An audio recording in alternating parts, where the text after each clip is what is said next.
Malam itu, hujan turun dengan deras, menutupi seluruh kota dengan tirai air yang dingin dan tak berkesudahan. Suara gemuruh guntur terdengar di kejauhan, seolah menggema dari dasar bumi yang paling dalam.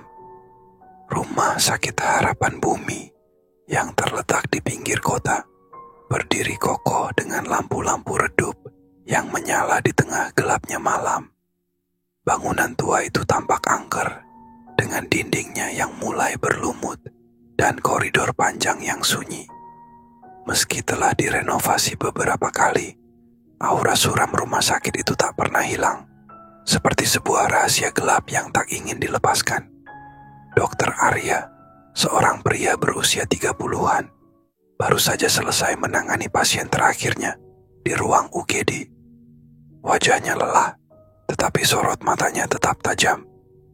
Malam itu ia ditugaskan untuk berjaga hingga pagi. Sebagai dokter muda yang baru dipindahkan ke rumah sakit ini, Arya merasa pekerjaannya biasa saja, meskipun sering mendengar cerita-cerita aneh dari para staf senior. Namun, baginya, cerita-cerita itu hanyalah dongeng untuk menakut-nakuti pegawai baru. Ia lebih percaya pada logika dan ilmu kedokteran daripada hal-hal gaib. Arya berjalan perlahan, menyusuri koridor yang kosong. Sepatu dokternya menghasilkan suara berderit pelan setiap kali bersentuhan dengan lantai keramik yang dingin. Suara itu, meski lembut, menggema, membuat suasana semakin sunyi. Ia sesekali melirik ke jendela besar di sisi kiri koridor. Hujan yang deras membuat pemandangan di luar menjadi buram, tetapi ia bisa melihat pohon-pohon besar bergoyang diterpa angin. Cahaya dari lampu jalan yang temaram menambah kesan misterius, menciptakan bayangan aneh yang bergerak-gerak di balik tirai hujan. Arya tiba di ruang dokter dan duduk di kursi dengan napas yang sedikit terengah. Ia membuka laptopnya, mencoba menyelesaikan laporan medis yang tertunda.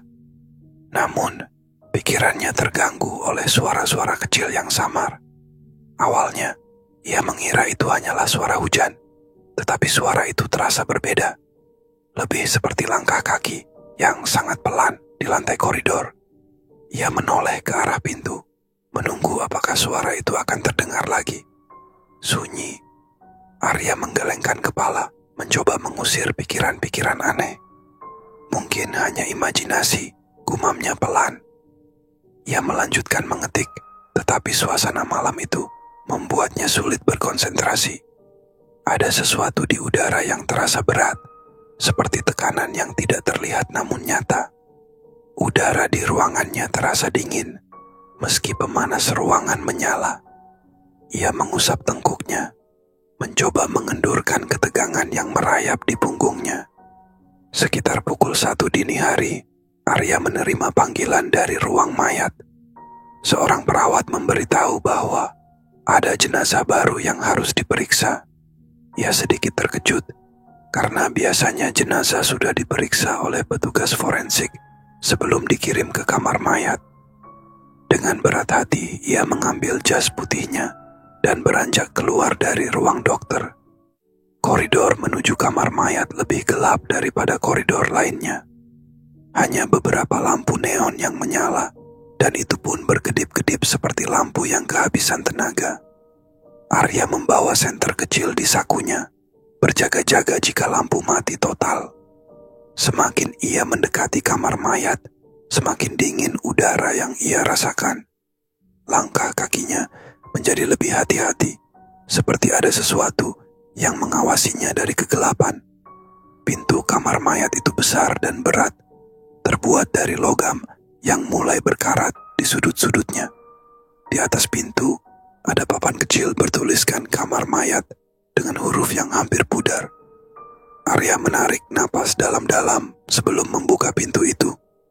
Bau khas kamar mayat langsung menyergap hidungnya. Campuran antara bahan kimia formalin dan sesuatu yang lebih lembut, seperti bunga layu. Ruangan itu dingin, bahkan lebih dingin daripada yang ia bayangkan. Mesin pendingin yang besar berdengung pelan di sudut ruangan membuat suasana semakin mencekam. Di tengah ruangan ada sebuah meja stainless steel yang kosong, sementara di sisi kanan terdapat 3 lemari pendingin tempat menyimpan jenazah. Cahaya di ruangan itu redup, hanya berasal dari lampu neon kecil yang menggantung di langit-langit. Seorang perawat tua berdiri di dekat meja, wajahnya pucat dan cemas. Arya mengenali pria itu sebagai Pak Jono, salah satu petugas lama di rumah sakit ini. Pak Jono menatap Arya dengan sorot mata yang sulit diartikan, seperti ingin mengatakan sesuatu, tetapi ragu untuk melakukannya. "Dok, ini jenazah baru yang baru saja masuk," kata Pak Jono dengan suara pelan, nyaris berbisik. Ia menunjuk ke salah satu lemari pendingin. Arya mengangguk dan berjalan mendekat. Ketika ia membuka pintu lemari itu, hawa dingin langsung menyergap tangannya. Di dalamnya, terbaring tubuh seorang pria muda yang terlihat seperti berusia 30-an. Wajahnya pucat dan matanya tertutup rapat. Arya memeriksa lembaran catatan di sebelah lemari untuk mencari tahu identitasnya. Namun, ketika ia membaca catatan itu, ia merasa ada sesuatu yang aneh. Detak itu semakin keras, seolah memenuhi ruang dan waktu, membuat dada Arya terasa berdebar tak karuan. Ia menjatuhkan jam itu, tetapi detaknya tidak berhenti. Sebaliknya, suara itu semakin mendekat, berubah menjadi deru napas berat yang terdengar di setiap sudut ruangan. Arya memutar tubuhnya, mencoba mencari asal suara, tetapi yang ia lihat hanyalah bayangan dirinya di dinding logam lemari pendingin. Namun, bayangan itu tidak mengikuti gerakannya. Bayangan itu berdiri tegak, menatap langsung ke arahnya, meskipun Arya tidak melakukan hal yang sama. "Ayo pergi, Dok." Pak Jono menarik lengannya dengan kasar, memaksanya meninggalkan ruangan. Namun, sebelum mereka sempat membuka pintu, sesuatu yang tidak wajar terjadi. Pintu lemari pendingin yang tadi terbuka tiba-tiba tertutup dengan keras, disertai suara jeritan yang menggema. Jeritan itu terdengar begitu nyaring dan penuh rasa sakit, membuat Arya merasa mual. Ia mencoba menahan diri untuk tidak panik, tetapi tubuhnya gemetar tanpa kendali. Pak Jono berlari lebih dulu keluar dari kamar mayat, meninggalkan Arya yang masih berdiri mematung. Ia merasa ada sesuatu yang menahannya, sesuatu yang membuat langkahnya terasa berat. Ketika akhirnya ia berhasil memaksakan diri untuk keluar, ia mendapati koridor rumah sakit yang gelap dan sunyi. Lampu-lampu di sepanjang jalan berkedip-kedip, menciptakan bayangan-bayangan aneh di dinding. Langkah-langkah Arya terdengar bergema, meskipun ia tahu dirinya berjalan sendirian. Di kejauhan, ia mendengar suara tawa pelan, seperti milik seorang wanita. Suara itu berputar-putar di sekelilingnya, membuat suasana semakin mencekam. Arya mempercepat langkahnya, tetapi suara itu justru semakin dekat. Ia memalingkan wajahnya ke belakang, tetapi tidak ada apapun di sana. Hanya lorong panjang yang seolah-olah memanjang tanpa ujung. Ketika Arya mendekati ruang dokter, ia melihat pintu ruangan itu setengah terbuka. Di dalamnya, lampu menyala redup, memancarkan cahaya kuning yang hampir mati. Ia melangkah masuk dengan hati-hati, berharap menemukan tempat untuk menenangkan diri. Namun, di meja kerjanya, ia melihat sesuatu yang membuat bulu kuduknya berdiri. Di atas meja, tergeletak sebuah catatan kecil yang tidak pernah ia letakkan sebelumnya. Tulisan tangan di atas kertas itu terlihat seperti goresan kasar, tetapi jelas terbaca, "Jangan abaikan pesan ini." Arya merasakan jantungnya berdegup lebih kencang. Ketika ia membalikkan kertas itu, ia melihat gambar kasar yang menyerupai lemari pendingin kamar mayat. Gambar itu dilengkapi dengan coretan lingkaran merah di bagian tertentu. ketukan pelan di jendela ruang dokter membuyarkan pikirannya.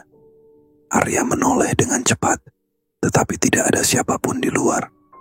Namun, bayangan di kaca jendela itu menunjukkan sesuatu yang lain. Siluet seseorang yang berdiri di belakangnya. Dengan napas yang tertahan, ia berbalik dengan senter yang terarah.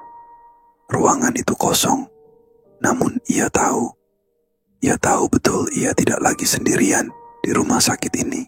Di bagian penyebab kematian, tertulis dengan huruf besar dan tegas, "Tidak diketahui." Arya mengerutkan kening. Sebagai seorang dokter, ia jarang sekali menemukan kasus di mana penyebab kematian tidak bisa dijelaskan. Ia menatap jenazah itu lagi, mencoba mencari tanda-tanda fisik yang mencurigakan. Tetapi tubuh itu terlihat normal, hanya terlalu tenang. Ketika ia memutar tubuh jenazah untuk memeriksa bagian belakang, ia merasakan sesuatu yang aneh. Permukaan kulit pria itu terasa lebih dingin dari biasanya, seperti es yang membeku. Ia mencoba mengabaikan perasaan tidak nyaman itu dan melanjutkan pemeriksaan. Namun, saat ia memeriksa bagian tangan jenazah, ia melihat sesuatu yang membuatnya merinding. Di telapak tangan jenazah itu, ada tulisan kecil yang tampak seperti digoreskan dengan benda tajam. Tulisan itu berbunyi, "Jangan datang." Arya mundur selangkah, dadanya terasa sesak. Ia mencoba berpikir rasional, tetapi pesan itu terlalu nyata untuk diabaikan. Ia menoleh ke arah Pak Jono, berharap mendapatkan penjelasan, tetapi perawat tua itu hanya menggelengkan kepala. Wajahnya semakin pucat, seolah-olah ia tahu sesuatu, tetapi enggan mengungkapkannya.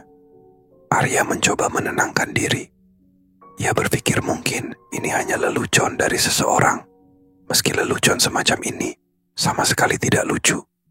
Ia menutup lemari pendingin dengan tangan yang sedikit gemetar, lalu berbalik untuk meninggalkan ruangan.